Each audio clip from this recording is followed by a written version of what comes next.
E aí, galera, a gente tá dando uma volta em Apocalipse.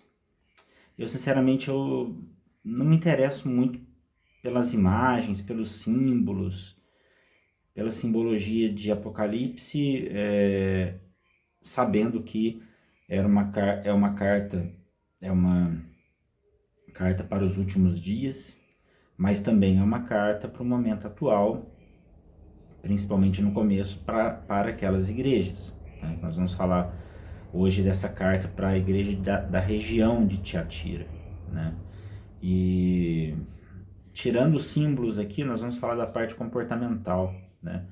E da igreja naquela época. Então, como a carta do Apocalipse é para os últimos dias, relacionando com os dias de hoje. Então, Tiatira, Apocalipse 2,19, eu vou ler na versão a mensagem, tá? Vejo tudo que você tem feito por mim, é impressionante. O amor, a fé, o serviço, a persistência, sim, muito impressionante. Você está melhor a cada dia. Todavia, por que você permite que Jezabel, que se diz profetiza, seduza meus servos queridos para uma religião libertina que nega a cruz? Eu até dei oportunidade para mudar de vida, para se arrepender, mas ela não quis desistir da sua carreira de negócios religiosos. Estou pronto a eliminá-la com seus parceiros e acabar com esse jogo de sexo e religião. Vou estipar a prole bastarda da sua idolatria. Então cada igreja saberá que a aparência não me impressiona, porque examino cuidadosamente toda a motivação, cuido para que você receba o que merece. Quanto ao restante da igreja que não tem parte nesse ultraje e condena o flerte com o diabo, que se mostra como algo profundo, estejam certos que eu não vou deixar a vida de vocês mais difícil do que já é. Apegue-se à verdade que vocês conhecem até que eu venha. Essa é a recompensa que tem para todo vencedor, para que se apegue à verdade, recusando-se a desistir. Vocês vão governar as nações. O rei e pastor de vocês governa com firmeza de um cetro de ferro, e a resistência das nações será frágil como vaso de barro. Esse foi o dom que meu pai me deu, que passo para vocês, e com ele a estrela da manhã. Então, Jesus aqui nas palavras de João, enviando uma carta para a região de Tiatira, ele fala que a igreja é maravilhosa, cara. Igreja, olha, é impressionante, ele fala, é impressionante, vocês estão crescendo em amor, em fé, vocês são persistentes, vocês estão melhores a cada dia, vocês estão melhorando, estão crescendo. É muito legal.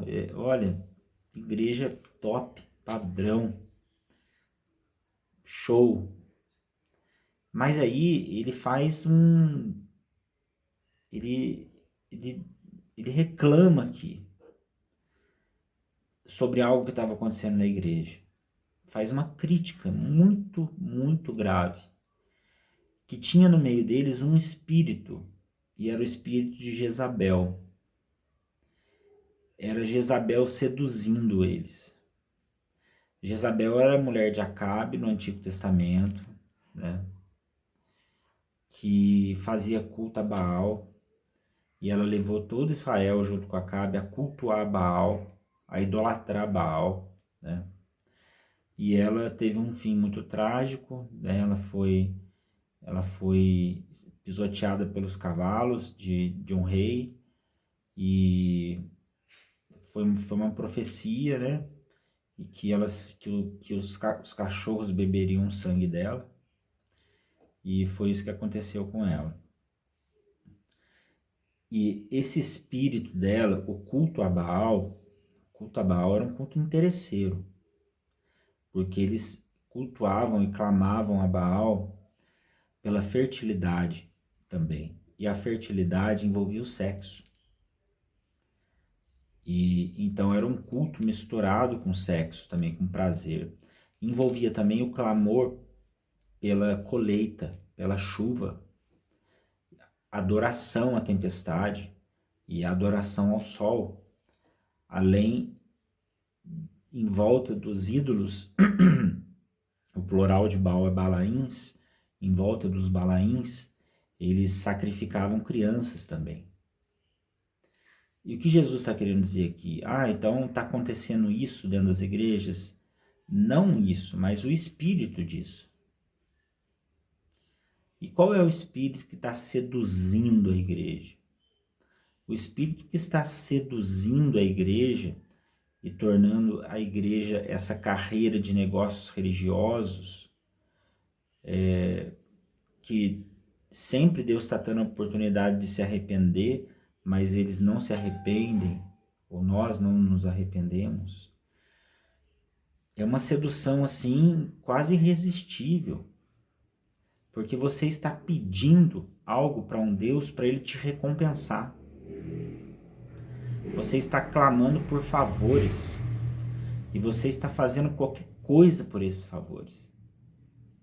Você está fazendo qualquer negócio por esses favores. Qualquer negócio.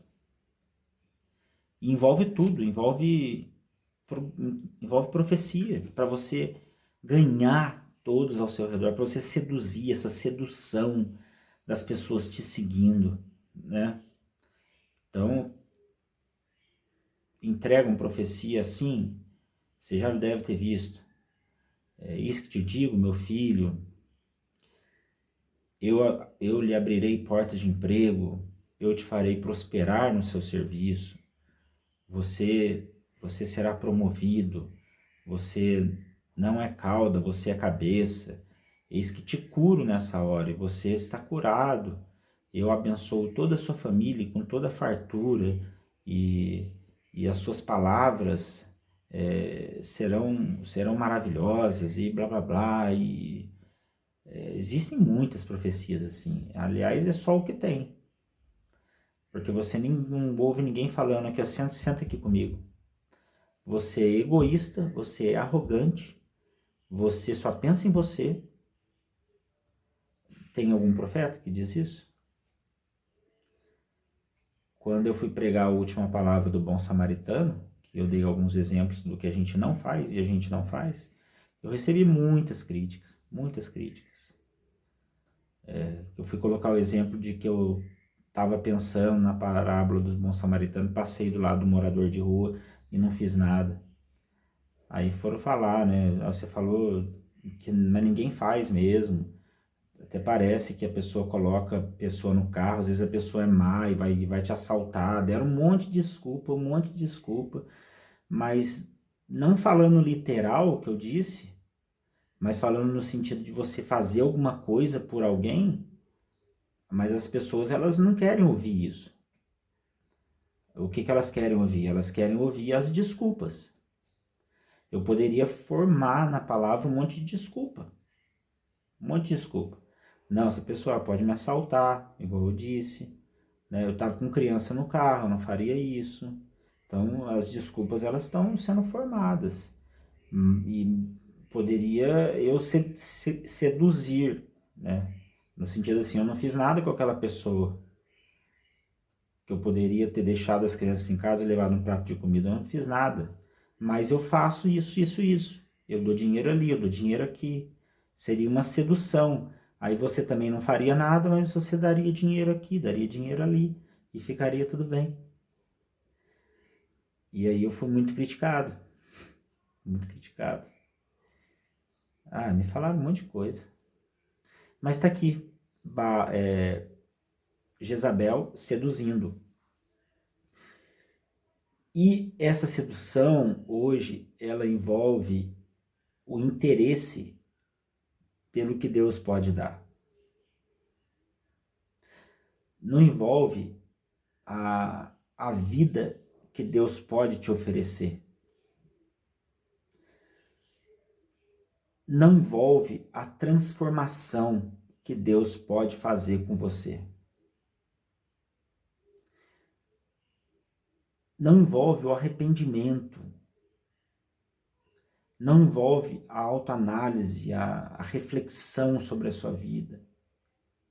Esse culto a Baal, esse espírito de Jezabel, envolve a barganha e o clamor por merecimento a um Deus que não é o Deus verdadeiro, e você assim anulando a cruz, envolve sacrifício a um Deus que já foi sacrificado por nós. E as pessoas continuam fazendo sacrifícios. E no culto a Baal, enquanto Baal não respondesse, eles começavam a se cortar. E o sangue jorrando. Porque as pessoas, elas se sacrificam por favores de Deus. É algo nojento que está acontecendo. E não está falando no meio, não está falando das pessoas do mundo, está falando no meio de uma igreja quase que perfeita. Quase que perfeita. Então, numa igreja quase perfeita, tem lá um espírito que envolve pessoas que querem seduzir outras, a cometerem esse ato de idolatria para se sacrificar, para receber favores de Deus, para matarem as suas crianças, colocar o espírito de Jezabel e tirar o espírito da criança de humildade, de quase uma falta de malícia, de uma pureza. Aí você coloca um espírito de sacrifício para chover, sacrifício para sua colheita, sacrifício para negócios religiosos. Você coloca um ídolo para fazer o favor que você quer, para falar o que você quer ouvir. É isso que estava acontecendo ali em Tiatira. E aí Deus disse assim: quanto ao restante da igreja, que não tem parte nesse ultraje, que condena o flerte com o diabo. A carta de Tiatira está falando que esse espírito é algo muito profundo com o diabo. E é quase imperceptível. Porque você está dentro de uma igreja maravilhosa. Mas dentro dessa igreja maravilhosa, você tem um espírito que está se sacrificando por um Deus que acham que é o Deus da cruz, mas esse sacrifício já não vale mais de nada. E você está seduzindo as pessoas a fazer esse sacrifício para receber favores. E as pessoas estão caindo nessa porque é muito bom isso. Esse negócio é demais. Porque você tem um Deus que você se sacrifica para receber alguma coisa, olha que delícia. E aí você vai, se ele não der, você vai se sacrificando, você vai arrebentando com todo mundo ao redor, você vai gastando seu tempo, você vai se retalhando, você dá cada vez mais dinheiro, arrebenta com a família, culto é tempo, arrebenta com tudo. Para quê? Para receber favor, para ganhar favor, para não perder emprego, medo, né? Para vir chuva na sua horta, na sua colheita. Esse espírito que se mostra como algo profundo, esse flerte com Satanás é algo profundo. Estejam certos de que eu não vou deixar a vida de vocês mais difícil do que é. Tá falando com as pessoas que não fazem isso. Vocês que não fazem isso, vocês já têm uma vida muito difícil, vocês têm que conviver com isso.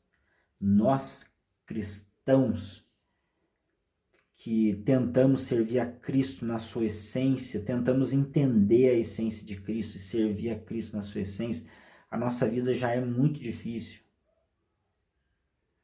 Porque nós temos que conviver com essa baixaria religiosa. E nós temos vergonha de ser cristãos por causa desse culto a Baal, desse espírito nojento que serve a um Deus que você tem que clamar por favores e se retalhar por favores e se sacrificar por favores dentro de um negócio religioso que dá ânsia de vômito em pessoas que querem servir a Cristo de forma verdadeira. Apegue-se à verdade que vocês conhecem até que eu venha. Essa é a recompensa que tem para aquele que se apega à verdade. Recusando-se a desistir, vocês vão governar as nações. Olha que promessa. O rei pastor de vocês governa com firmeza de um cetro de ferro, e a resistência das nações será frágil como o barro diante de vocês. Porque a vida que nós temos e tentamos o máximo possível seguir a essência de Cristo, ela destrói todo o império maligno religioso ao redor.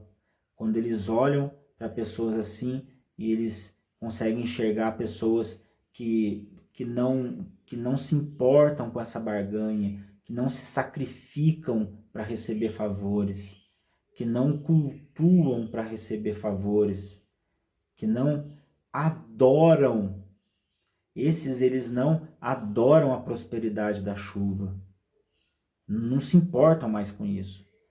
A cruz de Cristo fincou isso, acabou com isso.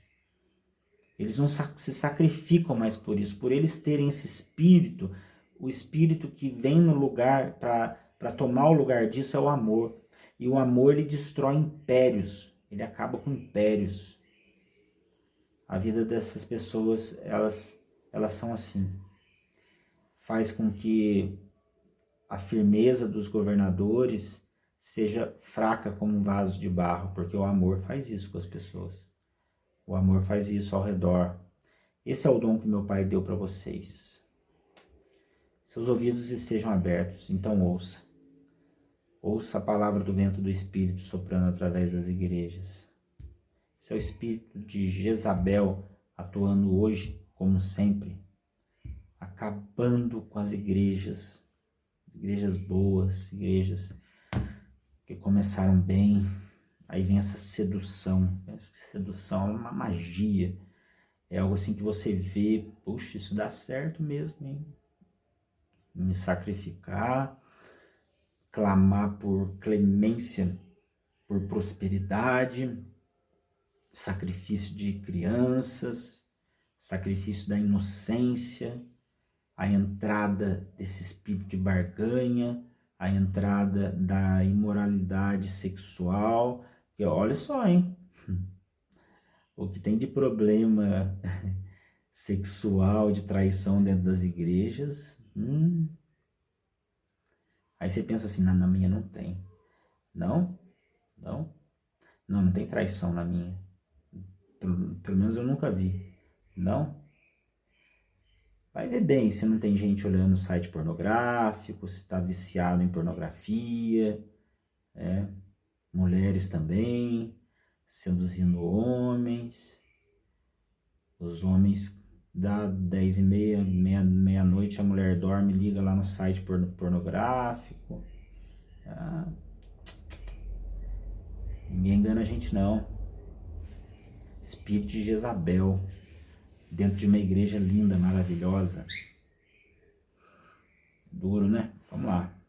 Apocalipse de novo, hein? Difícil. Vai ser muito difícil vocês ouvirem falar de simbologia dentro do Apocalipse, porque eu não sei nada disso. Eu queria muito aprender, eu queria sim ter essa vontade que esse pessoal da escatologia tem de discernir os símbolos, as coisas, sabe? Mas eu não tenho. Não tenho esse desejo. Mas é uma armadilha você não saber. Eu não sei se é uma armadilha, não. A gente tem que ter uma cosmovisão geral do que a gente acredita em relação à volta de Jesus, a pré-tribulação, definir o que você acredita de acordo com a palavra. Tem algumas doutrinas que elas não se encaixam, né? Que elas não conseguem ter harmonia entre elas. Então eu não discuto mais em relação ao calvinismo, ao arminianismo, eu não consigo mais discutir em relação a pré-tribulacionista, tribulacionista, pós-tribulacionista, simbologias. Parece que o amor não leva a nada disso. O amor, ele não tem na composição dele essas coisas. Então, pode ser que mais pra frente eu tenha esse interesse. Agora eu não tenho. Mas tá aí, o espírito de Jezabel tá dentro das igrejas. E dentro de igreja boa, tá bom? Valeu.